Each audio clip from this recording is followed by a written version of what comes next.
What is up, Wolfpack? Today we're going to do a quick audit on my get home system, bug out bag, whatever you want to call it. This is the backpack that I'm actually going to be throwing in my wife's car because her and I are going to be going 90 minutes outside of town tonight.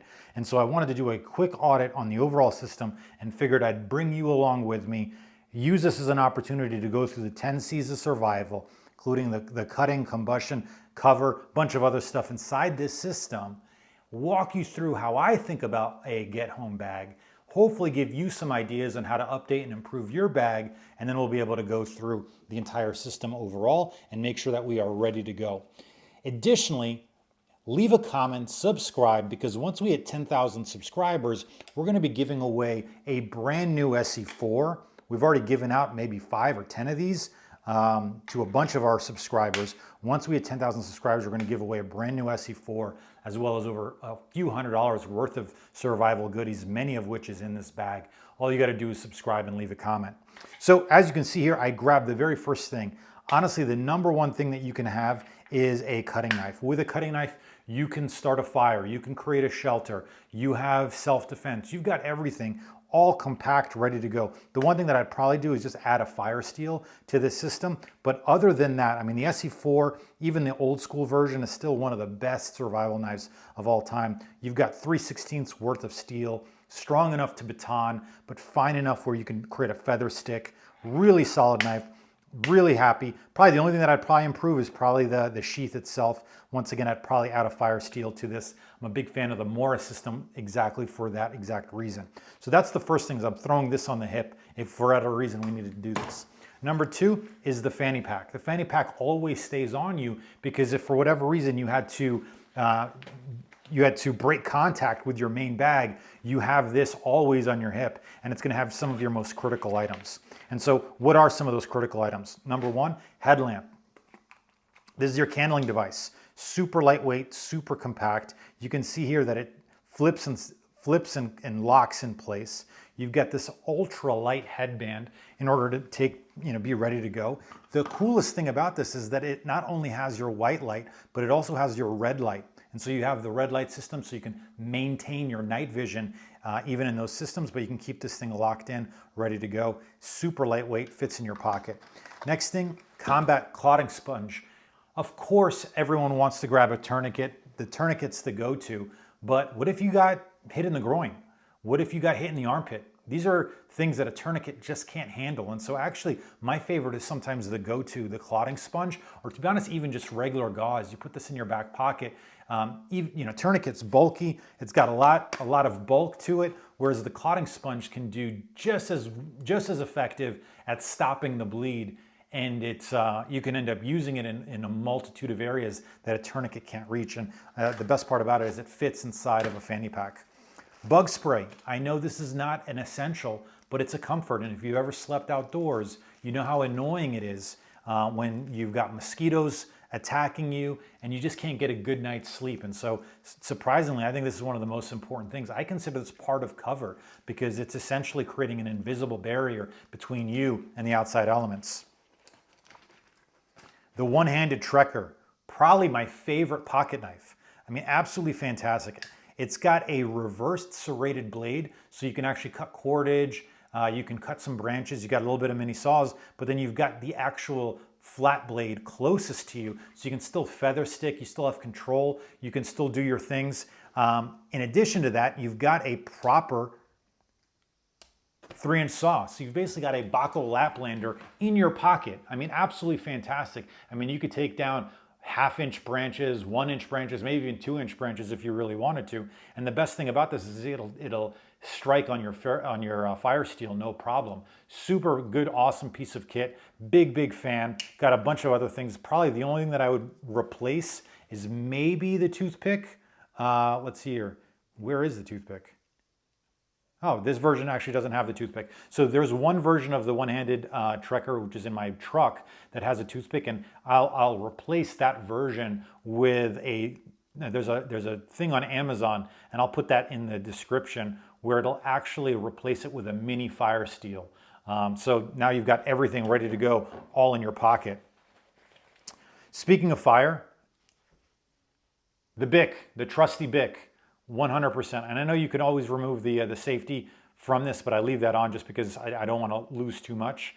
I've got some extra duct tape on here. I've got a fishing hook inside of here, and I've got some cordage underneath this Ranger band, as well as some Gorilla Tape wrapped on here. This will go in my zippered pocket. And then this is one of my favorite pieces of kit, which is the Überleben tinder wick, because this is over 1 hour worth of tinder. And so in really wet, non-permissive environments, you can start a fire much easier by throwing this directly in your tinder bush. Let's see what else we've got here. A Right in the Rain pad, super valuable. Write down, waypoints. When you're going through a very stressful environment, it becomes really easy for you to forget things. And so having something like that, super critical. Let's see if there's anything else in here. That's pretty much it. Probably the other thing that I'd throw in here is a fire steel. I just took this to Mexico, and so I believe I took the fire steel out because of I just didn't want it to flag in the metal detector, but everything else just threw it in there, no problem. And then the one-handed trekker I threw in my actual carry-on. And so these two things will go on my hip. So the knife as well as the fanny pack, and I might take some other stuff in there, be ready to go. And so we've got that all ready to go. Next thing, I know you've probably got ways to make water, but why bother going and searching for water?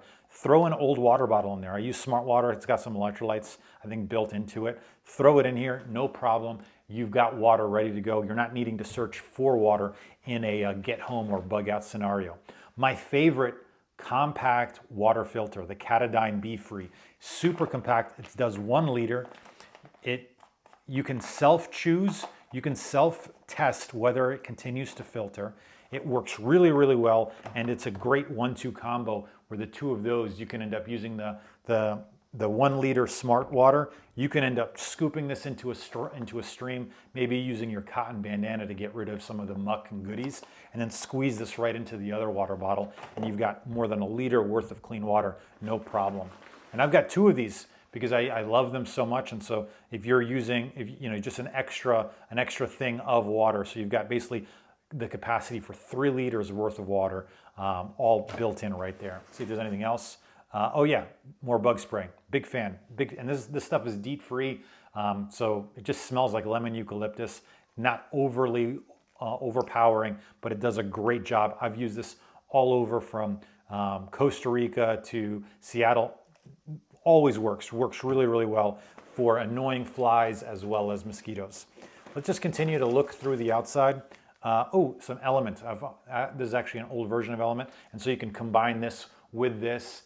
You can survive 3-4 weeks without food, but you can only survive 2-3 days without water, and you want to make sure you're retaining as much of that water as possible. And so having something like Element will help you ensure you are retaining your electrolytes accordingly and staying hydrated. So that's on the side, and this is why we want to do the audit. You can see here, like, that bag is about half empty. Let's see if there's anything else on the outside. Oh, some more container. So we're just going through the 10 C's of survival. This is an opportunity for you to boil water.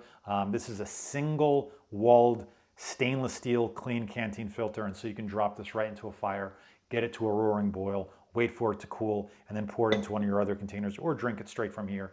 This is water specific, and so this is basically endless filtered water. So even if your filters were to fail, you've got this ready to go. And so between that, you've got all your containers solid and ready to go. And so with that, let's pop open the actual bag itself. And so this is a Talon 22 from Osprey.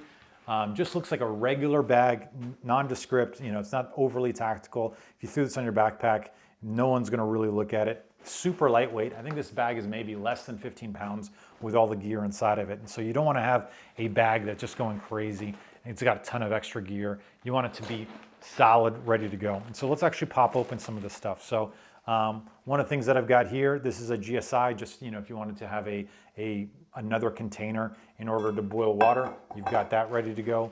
A hoodie. This is from Ed Calderon. So I took one of his courses and they gave us a hoodie.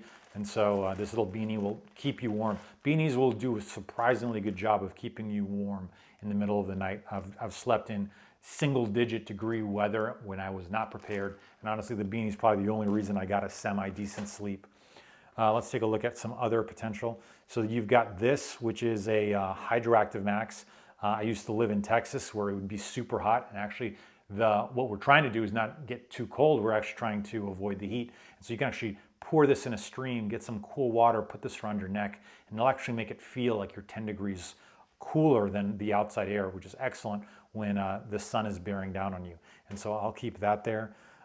This is actually like a really good multi-use, it's like a wool buff. What I like about wool buffs is you can use this as a beanie, you can use this as an eye mask, you can put this around your neck, you can use this as an actual cotton bandana to filter water or anything else, but it's got a little bit of stretch to it. And this is made out of wool, and so it doesn't get stinky, it doesn't pick up microbes. It's a really good piece of kit, highly recommend it, big fan. Let's take a look at some other stuff that we've got here. I've got local maps of areas nearby. Oh, this is a really good piece of kit. So this is just a head net. And so when you're going through really swampy areas, tons of flies, tons of mosquitoes, just really annoying. Or even when you're trying to sleep and not trying to have any spiders crawl into your mouth, getting this piece of kit, throwing it on your head, and being able to sleep. Even better if you can pair it with a proper hat, so that the actual net will stay away from your face. This is just a great way to go to sleep, particularly if you've got a hammock sleeping setup. Actual cordage, and we've talked about this before, this is survival cord. It's got a ton of extra goodies in here, including some tinder, and I believe it's got a fishing line in here as well. So, you can definitely go with normal paracord, but why not? You want to spend a little bit extra, get some survival cord. Some actual reading, so the SAS Survival Guide, this is like a mini survival guide. Of course, skills are most important, but guess what? During stressful situations, you can forget a lot of things. And so whether it's knowing the shelter, being able to know how to signal, tying proper knots, you've got just so much in here, and it fits right in there, super small, super lightweight. Why wouldn't you have that? This is like my mini med kit. So you've got some Benadryls, you've got some extra Benadryl, you've got some Band-Aids. So a little mini med kit in there. This is like a Patagonia ultra lightweight Ghost Whisper rain jacket. This is a great little rain jacket, but I actually use this even better for cutting the wind. So this does a great job. I think I've had this for over 10 years. If you were to wear a fleece liner or a Patagonia hoodie and you put this on top, you could take this down to 20 degrees. Absolutely phenomenal. And so it's a super lightweight, great piece of kit. You can wear it when it's warm and rainy, or you can wear it when it's ultra cold and cut the wind. Really good piece of kit. Let's go into the rest of the cover. So you probably can't fit a tent in a backpack, but you can fit this tarp. And what I like about this particular tarp is it's got this reflective area on the back to reflect heat back into you or reflect light for signaling. It's got green on one side, and so you can use it in a non-permissive environment, or you've got the reflective on the other side. So you can either be seen or be hidden, whatever situation you're in. So you've got that ready to go, and between that and the cordage, you can pretty much take care of a multitude of different situations. The next things that I've got is some of these MSR ultra lightweight tent pegs. And yeah, you could use your knife and scrape out some tent pegs and make them, but I've shown up to a campsite when it's pouring rain, and at that moment, seconds are the determination between whether you're going to sleep dry or sleep wet. And so being able to immediately, tent up, stake out, and be ready to go, easy. This is a SOL escape bivy. So this is basically like a survival blanket, but it's a bivy, and so you can literally cinch this up. This is basically a sleeping bag that will fit in the palm of your hand, and so highly recommend it. I've used this down to single-digit degrees, and it's kept me really warm. And what I like about this particular material is that it's moisture wicking and breathable, so the actual sweat will pool out, so you're not sitting there waking up in a pile of your own sweat. Contractor grade bags, I don't have to tell you about the millions of reasons you can use this. Probably my most common is I will stuff this with leaves, lay this on the floor, and insulate me from the very cold floor. And oftentimes you're not just trying to protect yourself from the outdoor elements, but the cold underneath you. And so being able to create an insulating layer on a contractor grade bag is super critical. Some teepee. We remember 2020, people were fighting over teepee, and yeah, I know it's not a survival item, but go take a shit out in the woods and tell me you don't need a nice roll of teepee. And so something like this will just be easily fit in your pocket, no problem. a local map. So this is a map of some local areas, and so this is a waterproof map. It's nice to just have that ready to go.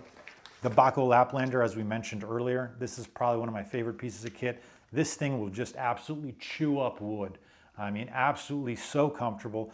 It cuts in both directions, so it doesn't require a ton of skill to use. You can literally hand this to anyone and be creating a makeshift shelter pretty quickly. Some jerky. I like the jalapeno version. I think I got this at Whole Foods. Just a nice little pick-me-up. I'm not going to give you a ton of extra energy, but it will give you a little bit of morale. Cargo tape. This is black gold. I mean, you can use this from everything from patching a tent to giving your boots extra grip to, I mean, a million of uses. And so make sure you got some of that Gorilla Tape ready to go. See if there's anything else in here. Nothing else looks like it's in here. Then back here, we've got a Write in the Rain pad. And so that'll go with the actual Write in the Rain notepad. And then up here on the top is your easy access compartment. And so you'll be able to grab all the other goodies. And so let's take a look here. Some Nuun, so some more electrolytes. Another bug spray. So I feel like I'm getting a little too redundant with my bug spray, so I'll probably leave this one out. Another headlamp. Some sunscreen. Some extra batteries for the headlamp. And then some earplugs if you struggle with sleeping. And then we've got some more stuff on the inside here. So this is what I love about this backpack. It's just got so much ready to go. Another really thin Write in the Rain notepad. This is the one that I use often. An actual thing for being able to grid out a map. A local map, as well as a ruler in order to grid the map out. If you've never gone through a navigation course, highly recommend it. And then my compass, my trusty Suunto MS2 with some paste beads. So this is an opportunity for you to be able to use your map and be ready to go in case your GPS is no longer working. And then you've got another Write in the Rain pad. And I believe that's it. Yep, that's it. So let's just do a quick audit. So we've got our cutting tools. We've got our combustion. So we've got the lighter. I did notice I'm missing my fire steel, and I actually know where it is. It's in the truck. This is why we do the audit. So I'm going to go grab the fire steel. We've got cover. We've got containers, we've got cordage, we've got candlelight, and I'll actually need to grab my other more primary headlamp because this one's more my backup. My cotton bandanas, we've got a couple of those. Compass, cargo tape, needle. We've got everything we need. Hope this is helpful. Hope you can be able to go through this. And in fact, I also got this, which is sort of like a whoopee, which is, you know, a way to stay warmer. But everything else ready to go, and so this is a pretty good audit. I feel comfortable that I got everything I need in order to get home if for whatever reason we have a situation where we need to get home as quickly as possible. Hope this helps. Once again, don't forget to subscribe, leave a comment, give a thumbs up.